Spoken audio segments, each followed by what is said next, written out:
Spanish शिकायला सुरुवात केली आहे का? मग मी, तू, तो म्हणजे पर्सनल प्रोनाउन्स हे सगळं जरा एखाद्या कोड्यासारखं वाटू शकतं, नाही का? म्हणजे कधी-कधी ही सर्वनामं वाक्यात दिसतात आणि कधी एकदम गायबच होऊन जातात. पण काही काळजी करू नका. आज आपण हेच कोडं अगदी सोपं करून समजून घेणार आहोत. तर मग थेट त्या प्रश्नावरच येऊया जो बहुतेक लोकांना पडतो, की स्पॅनिश बोलताना ही सर्वनामं अचानक जातात कुठे?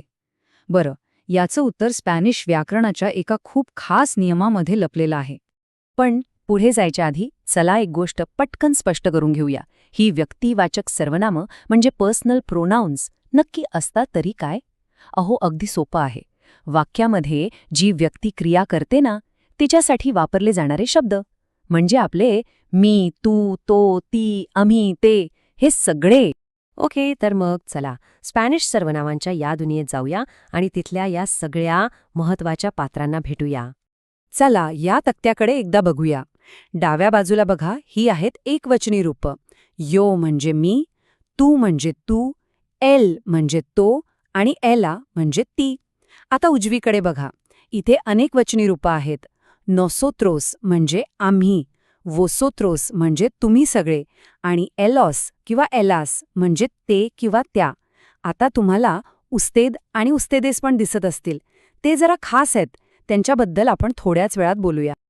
आणि आता आपण पोचलो आहोत त्या सगळ्यात इंटरेस्टिंग भागाकडे, जिथे ही सर्वनामं गायब होतात. स्पॅनिश भाषेचं हे एक खूप मोठं वैशिष्ट्य आहे बरं का. तर मग प्रश्न हा आहे की ही सर्वनामं गायब का होतात? याचं कारण असं आहे की स्पॅनिशमधली क्रियापदं म्हणजे वर्ब्स ही स्वतःच सांगून टाकतात की क्रिया नक्की कोण करतंय. प्रत्येक सर्वनामासाठी क्रियापदाचं रूप बदलतं. म्हणजे क्रियापदाचा शेवट कसा होतोय यावरूनच आपल्याला कळून जातं की बोलणारा मी आहे, तू आहे की तो आहे. त्यामुळे वेगळं सर्वनाम वापरायची बहुतेक वेळा गरजच पडत नाही. हे उदाहरण बघा, म्हणजे सगळं अगदी स्पष्ट होईल. विवो इन बार्सेलोना याचा अर्थ आहे मी बार्सेलोनामध्ये राहतो. आता इथे यो म्हणजेच मी वापरलेला नाहीये का? कारण विव्हो या क्रियापदाच्या रूपावरूनच कळते की बोलणारा मी आहे.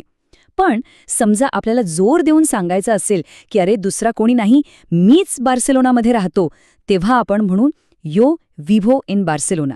पायलट म्हणजे जेव्हा जोर द्यायचा असतो तेव्हा सर्वनाम वापरलं जातं. मग नक्की प्रश्न हाच उरतो की हे सर्वनाम वापरायचे तरी केव्हा? तर हे लक्षात ठेवा. 1. जेव्हा तुम्हाला एखाद्या व्यक्तीवर जोर द्यायचा असतो. दुसरं, जेव्हा दोघांमध्ये तुलना करायची असते.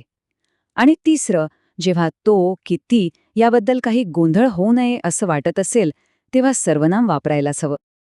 आता स्पॅनिशमधलं पुढचं एक मोठं आव्हान ते म्हणजे यू म्हणण्याचे वेगवेगळे प्रकार. कारण हे समोरच्या व्यक्तीचं वय काय आहे, आपलं नातं काय आहे आणि आपण कोणत्या देशात आहोत या सगळ्यावर अवलंबून असतं. चला, हे पण समजून घेऊया. जेव्हा आपण एकाच व्यक्तीशी बोलत असतो तेव्हा आपल्याकडे 2 पर्याय असतात. एक आहे तू. हे आपण मित्र, कुटुंबातली लोकं किंवा आपल्या वयाच्या लोकांसाठी वापरतो. म्हणजे हे झालं इनफॉर्मल यू. आणि दुसरं आहे उस्तेद. हे अनोळखी व्यक्ती, मोठी माणसं किंवा ऑफिसमध्ये आदर दाखवण्यासाठी वापरलं जातं. म्हणजे फॉर्मल यू. हा फरक लक्षात ठेवणं खूप महत्वाचं आहे. बरं, मग एकापेक्षा जास्त लोकांशी बोलताना काय? इथे मोठा प्रादेशिक फरक आहे जो समजून घेतला पाहिजे. स्पेनमध्ये मित्रांच्या गटासाठी वोसोत्रोस वापरतात, जे इनफॉर्मल आहे, आणि अनोळखी लोकांसाठी किंवा फॉर्मल परिस्थितीत उस्तेदेस वापरतात. पण लॅटिन अमेरिकेतल्या बहुतेक देशांमध्ये हे खूप सोपं आहे. तिथे सगळ्यांसाठी म्हणजे फॉर्मल असो वा इनफॉर्मल फक्त आणि फक्त उस्तेदेस वापरलं जातं. स्पॅनिश भाषेची अजून एक खास गोष्ट म्हणजे इथल्या अनेक वचनी सर्वनामांमध्ये लिंगाचा विचार केला जातो. म्हणजे आपण ज्या गटाबद्दल बोलतोय त्यात कोण आहे, पुरुष की स्त्रिया यावर सर्वनाम ठरतं. समजा आपण ज्या गटाबद्दल बोलतोय त्यातल्या सगळ्या सदस्य फक्त स्त्रिया आहेत, तर स्त्रीलिंगी रूपं वापरली जातात. जसं की आम्हीसाठी नोसोत्रास, तुम्ही सगळ्यांसाठी वोसोत्रास आणि त्यासाठी एजास.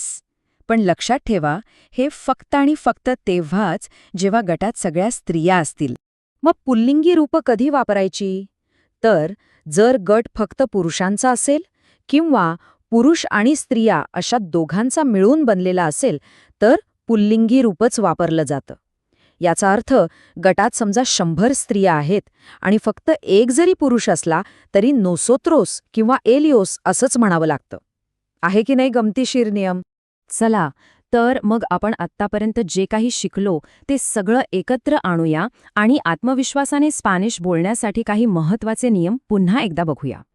हे फक्त 4 सोपे टप्पे लक्षात ठेवा. पहिला, जर जोर द्यायचा नसेल तर सर्वनाम वगळून टाका.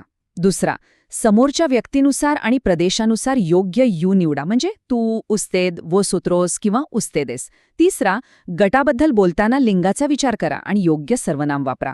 आणि चौथा, सर्वनाम नेहमी क्रियापदाच्या आधी ठेवा. बस. तर मग आता कर्ता सर्वनामांवर म्हणजे सब्जेक्ट प्रोनाउन्सवर आपलं प्रभुत्व नक्कीच आलेलं आहे. पण एक गोष्ट लक्षात ठेवा, ही तर फक्त अर्धी लढाई जिंकल्यासारखं आहे. कारण स्पॅनिश व्याकरणात यापुढे कर्म सर्वनामांचं म्हणजेच ऑब्जेक्ट प्रोनाउन्सचं एक पूर्णपणे वेगळं जग आहे.